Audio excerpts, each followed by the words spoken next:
I'm ready. Good evening and welcome to the July 27th, 2021 regular meeting of the City of Troy Planning Commission. Copies of the agenda for tonight's meeting are available at the entrance to the room. Agendas and minutes of prior meetings are available on the city website. The meeting will be conducted in accordance with the agenda as presented or amended by the Planning Commission. State law establishes planning commissions. The Planning Commission is comprised of 9 residents appointed to serve our community. Members are appointed by the mayor and confirmed by City Council. Other individuals participating in the meeting include representatives from the city's planning department, city attorney's office, and the city's planning consultant, Carlisle Wortman Associates. If you wish to address the Planning Commission, please come forward to the lectern when recognized and provide your name and address on the sign-in sheet. Please begin your remarks by stating your name and address for the benefit of the commissioners. All remarks are to be addressed to the Planning Commission, not to anyone else in the room. If you have a cell phone or any other device that might disrupt this meeting, please either switch it to silent mode or turn it off. At this time, I'd like the Planning Commission Secretary to conduct our roll call. Mr. Faison. Here. Mr. Hudson. Here. Mr. Krent. Here. Mr. Lambert. Here. Ms. Malala-Holly. Here. Ms. Barakis. Mr. Rahman. Here. Mr. Roush. Here. Mr. Tagle. Here. You have a quorum. Next item is extension of the Planning Commission bylaws. Do we have any input from our legal staff on that? Yes, Mr. Chairman, thank you for asking. Yesterday, City Council amended its own rules of procedures to eliminate the public comment via email, the public comment via voicemail, and the public comment via Zoom. So I think we're asking this board to consider not extending the Planning Commission bylaws as you've been doing. Okay, how do we feel about that group? I think it's a great idea. I think it's another path to normalcy. Fine with everyone here? Do we need a resolution for that? No, if you're going to revert to what we've been doing, that's why we made these temporary changes, not permanent Okay. changes. So if you're Got going it. to continue to do what you were doing before the pandemic, then you don't need a resolution tonight. Great, that's what we'll do then. Thank you for that. Okay, the next item is approval of the agenda. Any motion to approve our agenda for tonight's meeting? Mr. Lambert, and a second from Mr. Rahman. The vote, please. Mr. Krent. Yes. Mr. Lambert. Yes. Ms. Malala-Holly. Yes. Mr. Rahman. Yes. Mr. Roush. Yes. Mr. Tagle. Yes. Mr. Faison. Yes. Mr. Hudson. Yes. Motion carried. Thank you. Next item on our agenda is approval of the minutes from our July 13th, 2021 meeting. May I have a motion to approve the minutes? Mr. Faison. Second from Mr. Tagle. Roll call, please. Mr. Lambert. Yes. Ms. Malala-Holly. Yes. Mr. Rahman. Yes. Mr. Roush. Yes. Mr. Tagle. Yes. Mr. Faison. Yes. Mr. Hudson. Yes. Mr. Krent. Yes. Motion carries. Thank you. Next item on our agenda tonight is public comment for items that are not on tonight's agenda. I see no one in our audience tonight, so we'll move on to the next item. It's preliminary site plan review, file number SP 2021-0003, proposed the Alcove site improvements, east side of Livernois, south of Big Beaver, 2600 Livernois, section 27, currently zoned MF, multiple family residential zoning district. Mr. Chairman, I just confirmed with Jackie, we did contact the petitioner and inform them of this meeting this evening. They're not attending either in person or via Zoom. I would indicate that they were before the Planning Commission a few months ago. They presented their application. The Planning Commission was unable to take any action because they required two variances from the Zoning Board of Appeals. They went before the ZBA. They received both variances, and they're back before Planning Commission for consideration of the site plan. Again, they're not here this evening. The scope of the improvements are somewhat minor. It's obviously your call as a board. All right. I would like to proceed, but the petitioner's not here. Okay, what's the consensus from our commissioners? Yes, Mr. Hudson. I think we should adjourn it. I'm just philosophically opposed to somebody making a proposal, be it almost anything we want or everything we want, not being here.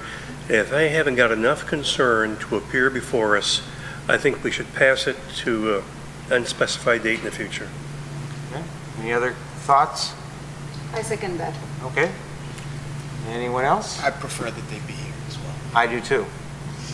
Okay, so we're going to postpone that item? We'll double check and find out what the issue was and make sure that maybe there was technical issues. I don't know. We did inform them. Okay. But that's a great call. We support that call and move forward. Okay, do we need a resolution to postpone? Yes. Do we have a motion? Mr. Hudson? I would move to postpone to a future date the applicant to appear before us. Second for that one? Mr. Rahman?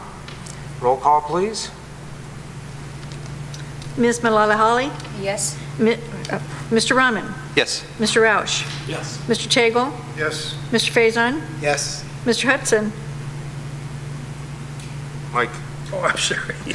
Yes. Okay, thank you. Mr. Krant? Yes. Mr. Lambert? Motion carried. Thank you. Next item. Mr. Chairman, we'll get this on the next available meeting. Okay, appreciate that. Thank you for letting us know. The next item on our agenda is public comments for items on tonight's agenda. Seeing no one in the audience, we're going to move on to the next item, which is Planning Commission comments. I'll just start with that end. Ms. Malala Holly. Thank you, Chairman Grant. Couple things. Since we are going to have a very short meeting today, I'm just going to take the liberty to express my sincere thanks to whoever organized. I think it was the city manager, Mr. Mark Miller, Mr. Savidant, and every other member who was able to put together that fantastic session. I really enjoyed attending it. Boy, was it a learning experience for me. So thank you for that. Appreciate it very much. But I do have a question that follows our training. The gentleman who presented was pretty thorough, pretty detailed, but he laid out a plan that almost felt for me like there is a lot more that we need to do in order to get a master plan amendment, review, or even to revamp a master plan. The way he laid out his plan was, you are very hands-on, you're reaching out to pretty much every single group within the city, you're talking to them, you're having not one but periodic conversations with certain groups, certain area. So that was a pretty detailed way that he approached a master plan review or a master plan redo. I don't think we are doing all that. So I just want some clarification on how much of what the gentleman presented is something that we are willing to take on. Mr. Arroyo laid out numerous ways of engaging the public, basically a menu of different ways to engage. And I think what he indicated was those are all options available, and you can choose whatever options were on the list, as well as what there was other things, maybe innovative ways of reaching out that weren't on the list. I think we've put together a proposal that attempts to engage as many residents as possible. I believe the first step of the master plan, which was the master plan survey. The last meeting, I outlined all the steps we took just to engage the public in informing them of the survey and trying to get the public participation regarding the survey. We got outstanding feedback for that, and we'll continue to engage moving forward. Okay.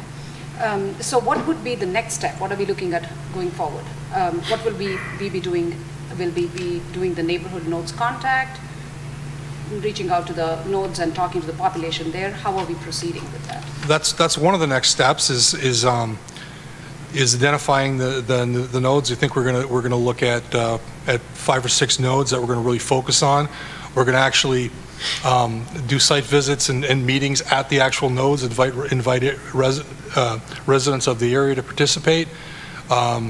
We've talked about having forums of different groups, targeting certain segments of the population, such as the members of the development community, for example, to talk about their issues.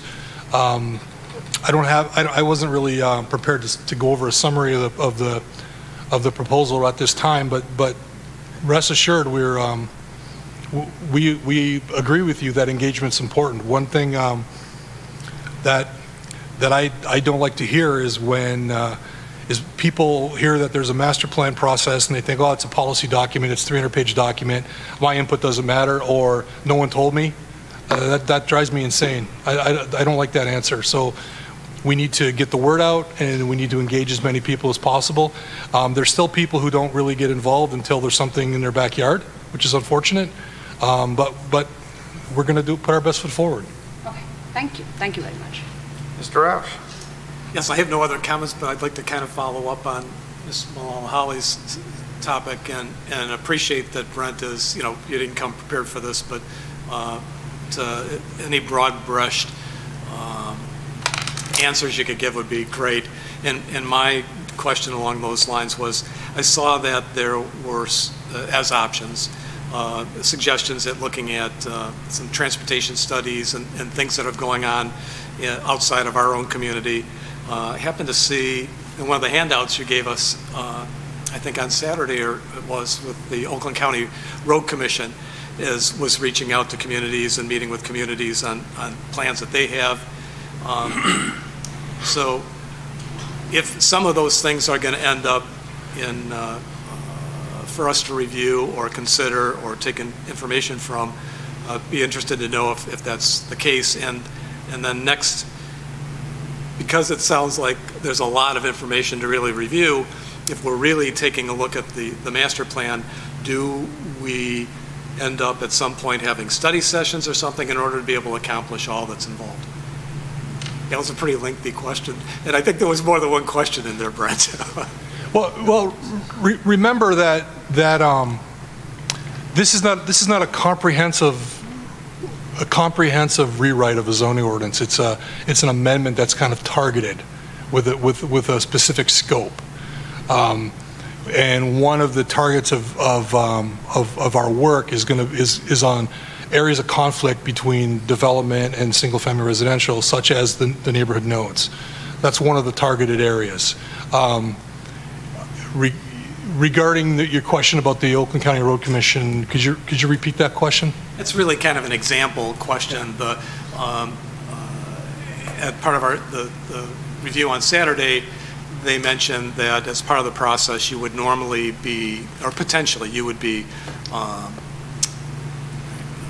sending out, there's a notice that goes out to the surrounding communities. Right. In addition to other things that are going on, like the Oakland County Road Commission I mentioned, the handout said that they were meeting with local communities on the plans that they have and the requirements and the requests from the city. I don't know if there's something going on there that would be coming in front of us for informational purposes. Yeah, I'm sorry, I misunderstood your question. So what I can do is I can circle back with Bill Hootery, the city engineer, who also is a transportation engineer, and find out whatever information is pertinent for Troy. What I think would be very valuable at the next meeting, besides going over the application that we postponed tonight, was we'll revisit the scope of the proposal, just to kind of circle back in terms of where we are, and identify like elements of engagement that we've got planned moving forward, and just to kind of circle back and get everyone on track now that we've had the primer that was presented on Saturday from Rod Arroyo. I think that was really helpful, but we'll kind of present our scope so we can make sure everyone's on the same page, and we can answer any questions related to the scope that we could be more prepared to answer. And that might be the disconnect that we have.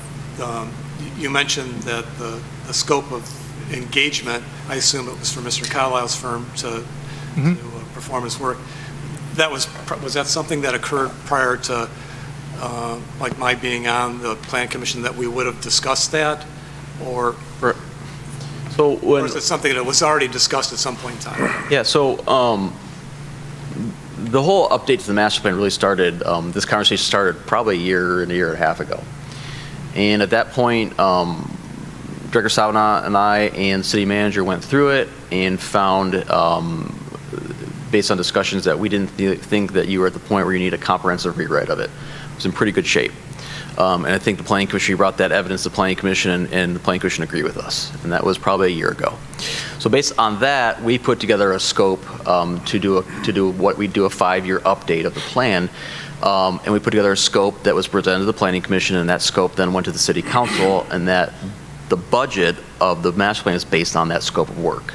So the Planning Commission, in essence, at that time, which was probably again 6-9 months ago or so, approved a scope of work. And that scope of work, again, we were not going to comprehensively relook at this master plan. We were very focused and targeted on very specific targets, and that included really 2 areas. It included demographic updates based on the new census data coming out, and then secondly, neighborhood nodes, and focus on particular nodes of conflict. Of that, there was going to be a minor component of housing was going to come out of that neighborhood node discussion. Those were really the 2 areas that we were looking at. We were not necessarily looking at any single-family residential outside the areas of conflict. We were not re-looking at Big Beaver. We were not looking at, Maple Road or any of those areas. Transportation really wasn't a focus of this part of this update. That would be more in the comprehensive. We can share that budget we can share that scope with you and kind of outline the next steps. What I'm afraid is if we think we're going to get outside of that scope, we should really look at that now, so we're not doing what I call kind of scope creep, where we don't accomplish what we're intending to do. We just keep adding things to that list. And so we will come better prepared at the next meeting with this is our scope, this is our steps, and this is how we're going to get it done. And if the Planning Commission feels that that's not in line with where this direction the Planning Commission wants to go, we can reassess that and go and bring it back for edits. But at this point, we have an approved scope, we have an approved budget by the City Council, and that's kind of the steps that we're going to pursue moving forward.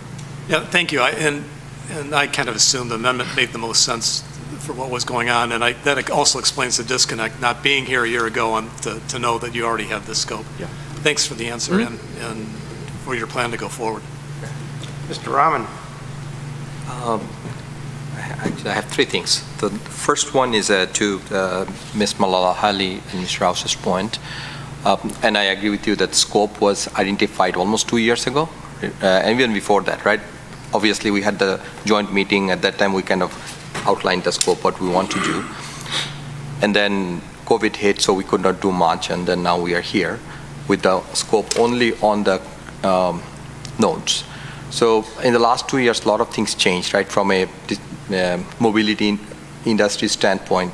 So I have one question is maybe, Mr. Carlisle, you can get some information from other cities, like what they're doing with respect to infrastructure for electric vehicle, like charging stations, and if we need to do anything to our ordinance, or we need to prepare ourselves to face the situation where it's inevitable that there will be electric car in the future, and we have to have the arrangement. Because I don't think we're going to touch the master plan, even review, in the next 5 years. So that will be my request. Okay. If any other city is doing anything with respect to, charging stations, like do I need to make any modification in my ordinance so that how the gas station is going to be replacing their, their tanks and whatever they have? Can I make a suggestion, Mr. Chairman? Go ahead. I appreciate these comments, but maybe what it would be helpful is if we come back with the approved scope. Yeah. We can go through it again with the Planning Commission at the next meeting or the meeting after that. If there's anything that's not on there, like electric vehicles, we can talk about it as a Planning Commission and get consensus. Because what will derail and slow down the process is if we keep adding things every meeting we go along. And that won't help us, it will not help the city, and won't help this Planning Commission move forward. So what I would suggest is we come back with the scope, come back with what we approved to study initially. If there's amendments or changes or additions to that, we can talk about it as a Planning Commission, and then we can collectively move forward as a group. Thank you. Okay, thank you. So I have a second item. That's because we had our ZBA meeting. I'm kind of repping the ZBA also. There is a request, and I think we don't have the right background. I wish we had the presentation, then everybody would understand that, because we passed the requirement of 475 square feet to 600 square feet to 475 square feet, and it was approved at the ZBA. So one of our fellow ZBA member requested me to discuss this in this forum, if we should have 600 square feet as a standard, or we should make it like 475. I mean, that discussion needs to happen. So Mr. Savinan, I don't know what should be the feedback to the ZBA team, because 600 square feet is probably too big for one bedroom apartment. Just some feedback is, official feedback is needed. We're speaking specifically of the variance that was received. Yeah, variance is already given, so that's approved. But do you think that in the future, we should make an amendment to the zoning ordinance so that it becomes 475 square feet instead of 600? Because sometimes, 600 square feet apartment these days, and we were kind of joking, places like San Francisco and Boston, those areas, those apartments are very, very uncommon, like having 600 square feet, one bedroom apartment. So that needs to be discussed, and, we need to give some feedback to the ZBA team. So that's just one request. Okay. Okay. And my third item is, I requested last week, our last planning meeting, about bike lanes. So, Mr. Savinan, thank you for the information. I know at least another person requested. But I would like to do some studying myself and see, what other cities doing. I still want to have bike lanes personally myself. I feel like if there is a bike lane, the drivers would be more careful. But obviously, if it needs some narrowing of the lanes, or maybe eliminate some lanes, then we have to really figure out which streets we want to start with. So that needs a lot more discussion. So I will do my study myself and then maybe bring that back again to this planning commission. And after that, we can go to, city council. So that's basically what I'm thinking. Mr. Lambert. Thank you. I'm just going to follow up on that comment about bike lanes that Mr. Rahman, you might want to talk to Kurt Bovenseat, because I know the city has been working on bike paths for the past few years, and I know they've come up with a couple of proposed solutions, and they kind of got shot down because some of the proposed areas were going through neighborhoods where the people in the neighborhood weren't too delighted with the idea of bike paths, but you might want to touch base with him. But I know that Kurt's probably still trying to get a solution for that, so might be an opportunity for you to talk with I think, him Mr. about Savinan, it, I think that's the email that you forwarded, Yes. right? Yeah. So I think Savinan already forwarded that information. Lately, I've been seeing that other cities, like in Clawson, has bike lanes, and then also Detroit, around Jose Campo area, because I drive around those, and then I see those crowded places have bike lanes. And I personally feel like when there is a bike lane, people would be a little bit more careful that, hey, you know what, there is somebody biking, And a lot more people are biking these days than in the past. So, as I said, I would like you to do some studying yourself, but at the same time, I will also try to understand what's going on. Thank you. That's it. Go ahead, Mr. Hudson. Me? Yep. 2 points. I think that workshop was an excellent idea. It put both the planning commissioner and the new members of the commission and the city council with new members, information putting us on the same path as to the procedures the law requires and how we do things, and I think that was a great idea. I remember when I was appointed to the planning commission, it took me 2 years to finally get a grasp of what I thought the whole process was about. It was an excellent workshop. Secondly, I was on the planning commission when we did study on the first revision of the master code, or the master plan. And what we've done now, trying to make an outreach into the community, is 150% better than what we did the first time. We were kind of grasping at straws, doing what we thought would reach the community, and Not in My Backyard has cursed us many times because the information was out there if they wanted to get involved, but nobody, of course, does unless their apple is being eaten. So I think you've done a great job, again, in using the various media measures and contacts regarding the proposed amendment to this master code. Well done. Go ahead, Mr. Faison. Just quickly, I thought this session was really good. And and a couple of things. So a lot of information. Rod did a great job, covered a huge amount of information in a concise way. And I think I may have shared this with you, Brent, in one of the side comments. I also felt good about our plan and the things that it touched on based on the things that he talked about. You know, like cluster development, density, walkability, form-based code, et cetera. And I think it's great that we're going to do the outreach and focus on the nodes because that's the area of contention. But there were two things he said in the meeting that I kept coming back to. One, he talked about how, you know, your city needs to evolve and change, right? It can't stay the same, right? So I took that to mean there's going to be different kinds of development. And then he also talked about the plan looking 10 to 20 years out, right? And so I think that gets to the root of what we're going to be talking about, right? What do we want the city to look like? And it's not going to be all single-family residential, obviously. So how do we communicate that to our residents, get their perspective with that as a backdrop, right? And build a plan that way. So not easy, but those are my takeaways. So thanks. Mr. Tagle. No, I don't have much to say as my colleagues, but I want to thank you guys for the effort. It was a good session.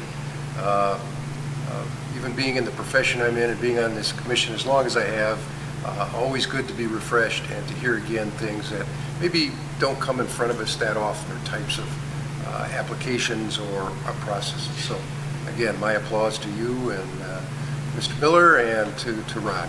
Did a great job. Ms. Dufresne. I have nothing. I'm sorry I missed this session. Okay. Yeah, Mr. Savadon, do you have anything to add? I agree. I think Rod did an outstanding job. It was really enjoyable. Even for someone who's sat through a lot of those type sessions, it was still great. He did a really outstanding job, and well done. Yep. Mr. Carlisle. Thank you. Oh, I just wanted to again add praise to Rod Arroyo. Is it pronounced? He did a fabulous, just like Mr. Faison said, he was right to the point, he was concise, he got a lot of material covered, it was very informative. I really thank the staff for bringing it to us and the Planning Commission and the City Council. It was well worth the time spent. The other item is talking about adding items to the master plan process. You always got to remember you're adding time to the budget, and you're going to have to get council approval if we go beyond budget. So, you know, we don't want to stack too many things. I mean, sure, there's a little bit of cushion in there, but if we add enough things there, it'll have to go in front of council for adjustment to the budget because we just can't keep doing, adding and adding. Yes? And to be fair, our two newest members weren't part of the discussion earlier on with the scope and everything. So I think the timing is really good to bring back, remind everyone what the scope is, and just a good reality check is are we on the right track, knowing now what we didn't know then, and I think it's going to be a good exercise. Yes, I understand. There's always room for the adjustment of things as things grow. One last thought is I did send a note to the Michigan State University about the Master Citizen Planner for continuing education credits that we all participated in an official Michigan Association of Planners seminar. So I inquired if we can get our credit hours for that or not. I'll let you know next time as soon as I get an answer. With that, since there's no other comments, we're adjourned. Yeah. All right.